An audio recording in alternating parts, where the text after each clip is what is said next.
हम लोग यहाँ पे ड्यूटी करने से डर रहे हैं। हम लोगों को सेफ्टी चाहिए, सिक्योरिटी चाहिए। This is not human. Everyone wants justice. You can't accept it. You can't accept this kind of crime in this country. We are afraid of going out. It is not one day situation. This is what we feel every day. Extremely disappointed, extremely hurt. हम लोग यहाँ सुबह से wait कर रहे हैं, सब लोग, स्टाफ, नर्स, डॉक्टर, सब लोग। बंद करो ये अत्याचार। साधारण परिवार की एक लड़की डॉक्टर बनने के सपने के साथ मेडिकल कॉलेज में दाखिला लेती है और वहीं उसके सपनों को तोड़ दिया जाता है, जैसे उसकी हड्डियां और पेल्विक गार्डल टूटे। हैरान कर देने वाली और रूह कपा देने वाली ये वारदात एक ऐसे मेडिकल कॉलेज में हुई जहां हर साल कई डॉक्टर्स ट्रेनिंग के लिए आते हैं।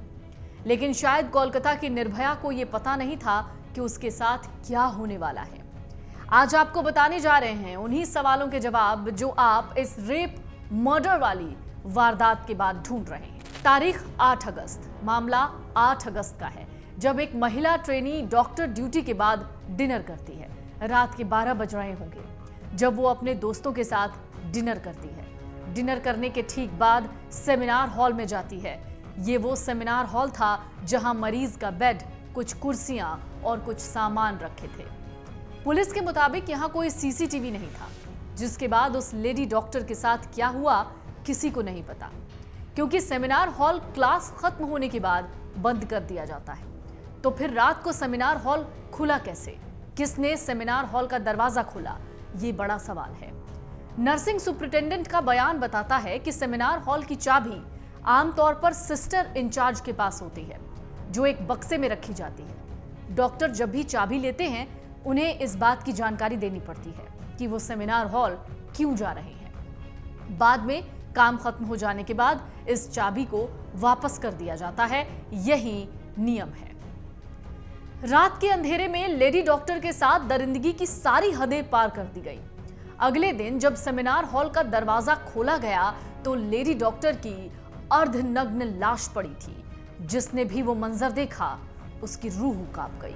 तारीख 9 अगस्त, सुबह मेडिकल कॉलेज में चौथी मंजिल पर बने सेमिनार हॉल में डॉक्टर का अर्धनग्न अवस्था में शव मिला। शव के पास उसका मोबाइल और लैपटॉप मिला। शव को पुलिस ने पोस्टमार्टम के लिए भेजा। पोस्टमार्टम रिपोर्ट में महिला डॉक्टर के साथ दुष्कर्म की पुष्टि हुई। शव गद्दे पर पड़ा हुआ था। गद्दे पर खून के धब्बे थे। मृतक के मुंह और दोनों आंखों से खून बह रहा था।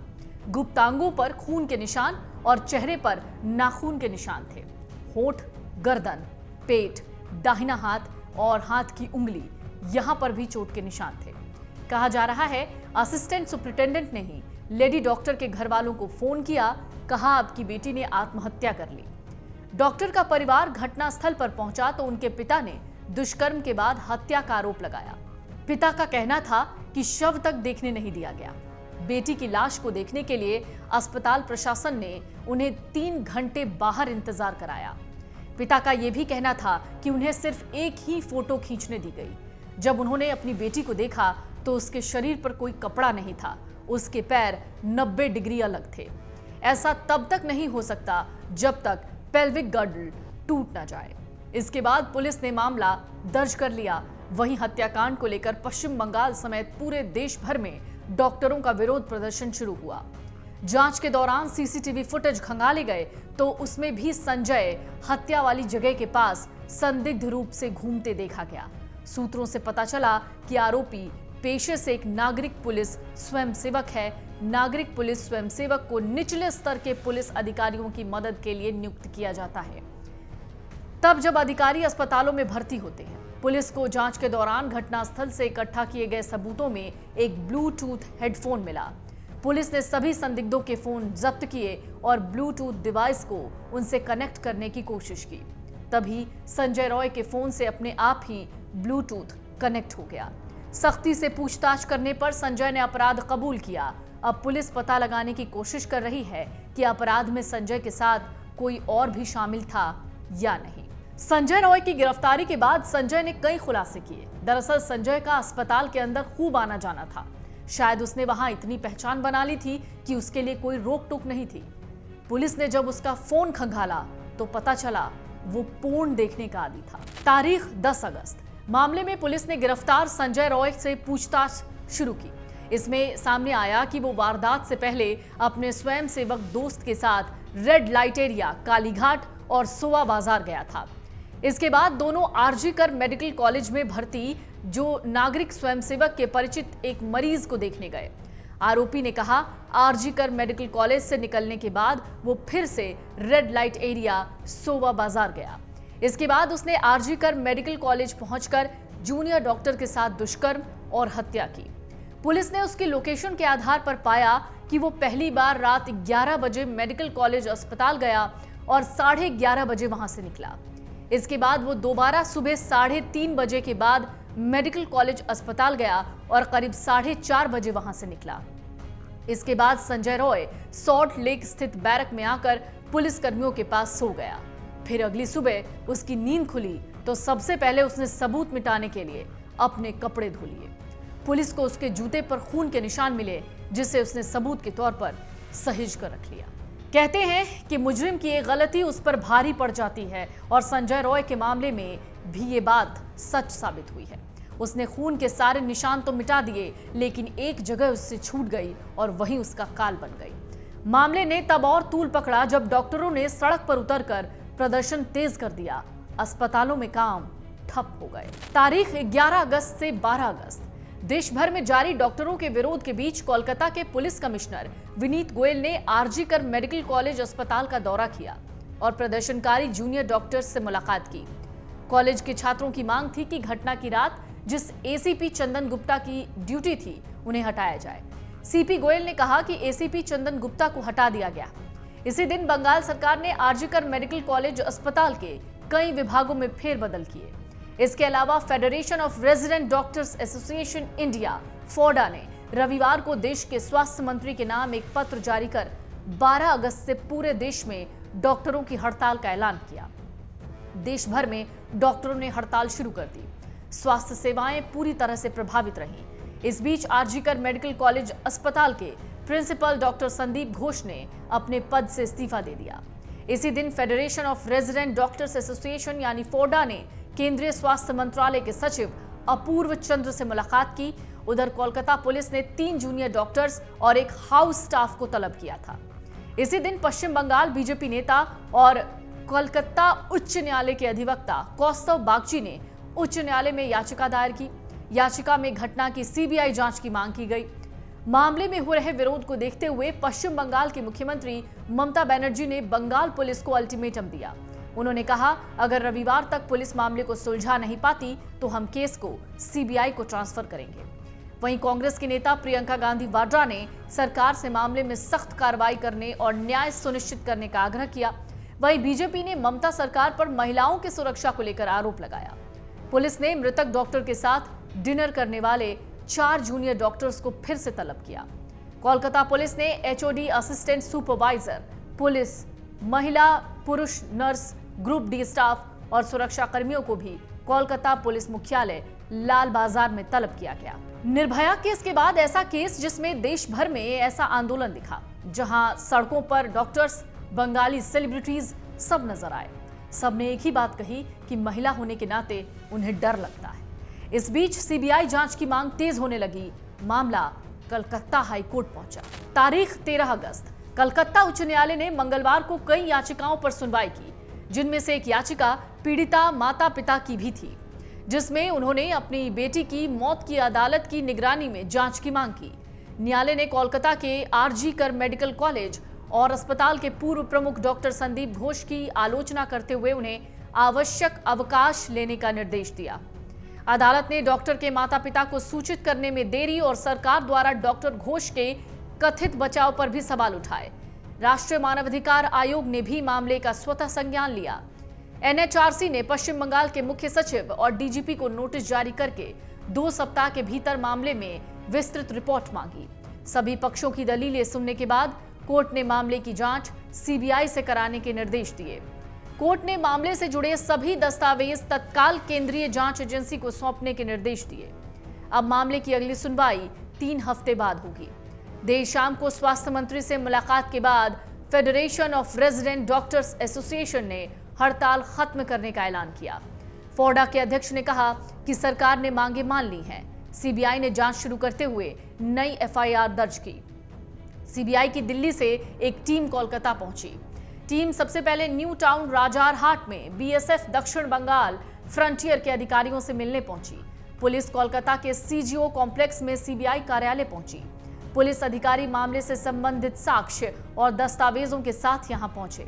आरोपी संजय रॉय को भी पुलिस यहां लेकर आई। चिकित्सा अधिकारियों और फॉरेंसिक टीम की एक विशेष टीम वारदात की जगह गई थी। सीबीआई ने सवाल उठाया कि वारदात स्थल सेमिनार हॉल के बगल वाले कमरे में तोड़फोड़ क्यों की गई। टीम ने पीड़ित परिवार से भी बातचीत की। आरोपी से भी पूछताछ हुई। इंडियन मेडिकल एसोसिएशन यानी आईएमए का एक प्रतिनिधिमंडल भी कोलकाता के आरजी कर मेडिकल कॉलेज अस्पताल पहुंचा। आईएमए ने पीड़िता के माता पिता से मुलाकात की। कोलकाता की लेडी डॉक्टर की हत्या और रेप के मामले में चौंकाने वाला खुलासा हुआ। लेडी डॉक्टर की पोस्टमार्टम रिपोर्ट में कहा गया कि उसके प्राइवेट पार्ट में काफी मात्रा में सीमेन मिला है। इसकी मात्रा करीब 151 ग्राम के करीब है। इतना सीमेन सिर्फ एक से ज्यादा व्यक्तियों के शामिल होने पर भी संभव है। लेडी डॉक्टर की पोस्टमार्टम रिपोर्ट में हत्या मौत से पहले की प्रकृति और सेक्सुअल पेनिट्रेशन की बात कही गई। इसमें बताया गया पीड़िता की हत्या गला घोंटकर हुई थी। उससे पहले उसके साथ बलात्कार हुआ था। आरोपी ने 2 बार उसका गला घोंटा था। उसकी मौत सुबह 3 से 5 बजे के बीच हुई थी। इससे पहले ऑटोप्सी रिपोर्ट में भी आत्महत्या की संभावनाओं को खारिज करते हुए कहा गया था कि पीड़िता की बलात्कार के बाद हत्या की गई थी। इस रिपोर्ट के मुताबिक ट्रेनी डॉक्टर के प्राइवेट पार्ट, आंखों और मुंह से खून बह रहा था। चेहरे और नाखून पर भी चोट के निशान थे। उसके पेट, बाएं पैर, गर्दन, दाहिने हाथ और होठों पर भी चोट के निशान थे। उसकी गर्दन की हड्डी टूटी हुई थी। एक पुलिस अधिकारी ने कहा कि परिस्थिति जन्य साक्ष्य इस बात की संभावना का संकेत देते हैं कि गिरफ्तार आरोपी ने पहले महिला डॉक्टर की हत्या की, फिर उसके साथ बलात्कार किया। उन्होंने बताया इस बात के सबूत हैं कि डॉक्टर अस्पताल के सेमिनार हॉल में अकेली सो रही थी जब उस पर आरोपी ने हमला किया। महिला ने विरोध करने की कोशिश की, लेकिन उसे गला घोंटकर मार दिया गया। उन्होंने आगे बताया यह सुनिश्चित करने के लिए कि वो मर चुकी है, आरोपी ने फिर उसका गला घोंटा। ऐसी पूरी संभावना है कि हत्या के बाद आरोपी ने उसके साथ बलात्कार किया था।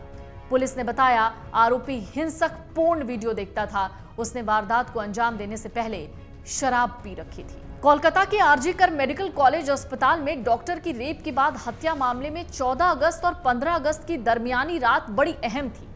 आरजी कर मेडिकल कॉलेज एंड हॉस्पिटल पर 14 अगस्त की रात को हमला हुआ।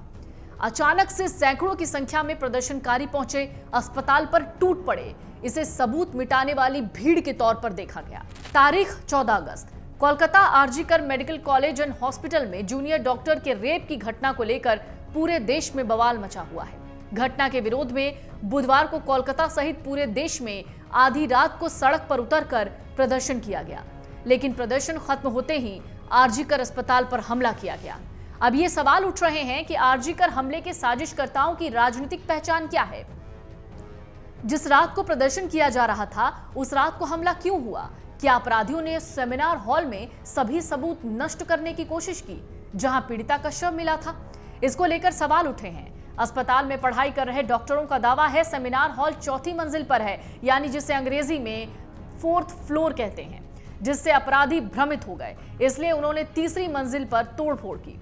हालांकि उनकी मंशा 4थे तले में सेमिनार हॉल में तोड़फोड़ करने की थी। वो लोग चाहते थे कि सेमिनार हॉल में सबूत को मिटाया जाए। प्रदर्शन कर रहे डॉक्टरों का आरोप है कि शुरू से ही सबूत मिटाने की कोशिश हो रही थी। पहले सेमिनार हॉल के पास कमरे में मरम्मत के नाम पर तोड़फोड़ हुई ताकि सबूत मिटाए जाएं, और अब उसका टारगेट पूरी तरह से सेमिनार हॉल था। पश्चिम बंगाल में महिलाएं सड़क पर उतर गईं, जमकर प्रदर्शन हुआ। रात बढ़ने के साथ ही सड़कें वी वांट जस्टिस के नारों से गूंज उठी। प्रदर्शनकारियों में हर एक इलाके से छात्राएं, पेशेवर गृहिणियां सहित हर वर्ग की महिलाएं एक साथ मार्च कर रही थीं। महिलाओं के इस प्रदर्शन में राजनीतिक दलों के झंडों पर प्रतिबंध था, लेकिन LGBTQ समूह शामिल थे। महिला डॉक्टर की दुष्कर्म और हत्या के बाद प्रदर्शन कर रहे डॉक्टर और पुलिस की आरजी कर मेडिकल कॉलेज में झड़प हो गई। यहां प्रदर्शनकारियों ने पुलिस की गाड़ियों में जमकर तोड़फोड़ कर दी। हालात बेकाबू होता देख सुरक्षा बलों और पुलिसकर्मियों ने भीड़ को तितर-बितर करने के लिए आंसू गैस के गोलों का सहारा लिया। इस मामले में पुलिस ने अभी तक 19 लोगों को गिरफ्तार किया है। कोलकाता पुलिस ने एक्स पर पोस्ट करते हुए लिखा, आरजीकर अस्पताल में तोड़फोड़ के मामले में अब तक 19 लोगों की गिरफ्तारी हुई है। इनमें से 5 की पहचान सोशल मीडिया फीडबैक के जरिए हुई है। अगर आप हमारे पिछले पोस्ट में किसी संदिग्ध को पहचानते हैं तो कृपया हमें सूचित करें। आपके समर्थन और भरोसे के लिए धन्यवाद। कोलकाता के आरजीकर मेडिकल कॉलेज और अस्पताल के परिसर में गुरुवार को आधी रात के बाद घुसकर उसके कुछ हिस्सों में तोड़फोड़ हुई। वहीं कोलकाता पुलिस ने सोशल मीडिया पर उपद्रवियों की फोटो जारी की, जिसमें 50 से ज्यादा लोगों की फोटो पर लाल निशान थे। पुलिस ने अपने सोशल मीडिया प्लेटफॉर्म फेसबुक पर एक पोस्ट जारी किया। इसमें संदिग्धों की तस्वीरों को शेयर किया गया। पुलिस ने फेसबुक पोस्ट के जरिए कहा कि नीचे तस्वीरों में लाल घेरे में दिख रहे संदिग्ध वांटेड हैं। अगर किसी का चेहरा नीचे दी गई तस्वीर से मिलता हो तो प्लीज सीधे या अपने संबंधित पुलिस स्टेशन के माध्यम से सूचित करें। इसी अस्पताल में पिछले हफ्ते एक महिला डॉक्टर का शव मिला था।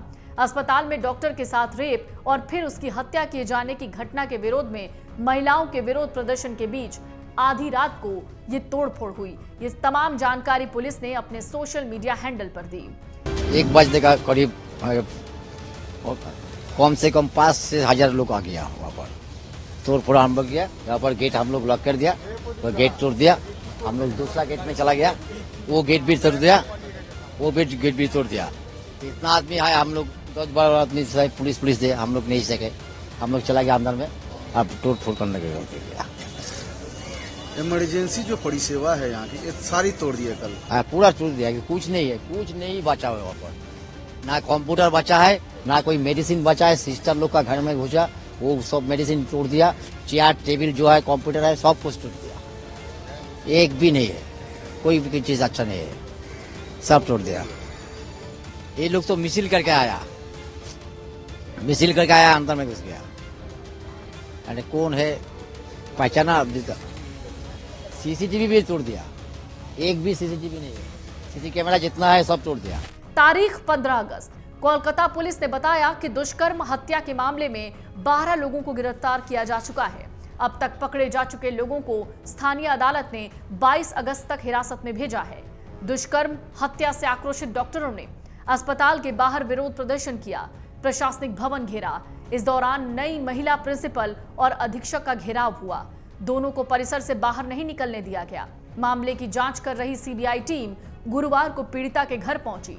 केंद्रीय जांच एजेंसियों के अधिकारियों ने अस्पताल का दौरा भी किया। विपक्षी दल बीजेपी मुख्यमंत्री ममता बनर्जी से इस्तीफा मांग रही है, तो वहीं दूसरी तरफ टीएमसी का कहना है कि बीजेपी हताशा में ऐसे बयान दे रही है। सीएम ममता के भतीजे और तृणमूल सांसद अभिषेक बनर्जी ने आरजीकर मेडिकल अस्पताल में तोड़फोड़ को भाजपा की गुंडाई बताया है और कोलकाता पुलिस से 24 घंटे के भीतर दंडात्मक कार्रवाई करने को कहा है। फिलहाल कोलकाता के आरजीकर मेडिकल कॉलेज में जो हुआ वो वाकई हैवान की हैवानियत दिखाता है। एक ऐसी दरिंदगी जिसे शायद उस महिला डॉक्टर ने किस तरीके से झेला होगा, आप उसकी कल्पना भी नहीं कर सकते। लेकिन अब एक बार फिर से वही सवाल उठ रहे हैं कि क्या महिलाओं की जान या फिर महिलाओं की अस्मत कोई भी ले सकता है? ऐसे में महिलाओं को इस वक्त डर सताने लगा है। खबर ऐसी सिर्फ बंगाल से ही नहीं बल्कि देश भर के कई राज्यों से ऐसी खबरें हर रोज आती हैं। अगर आप ये वीडियो YouTube पर देख रहे हैं तो हमारे चैनल को सब्सक्राइब करें और बेल आइकन को दबाना ना भूलें। अगर आप Facebook पर ये वीडियो देख रहे हैं तो हमारे पेज को लाइक करें।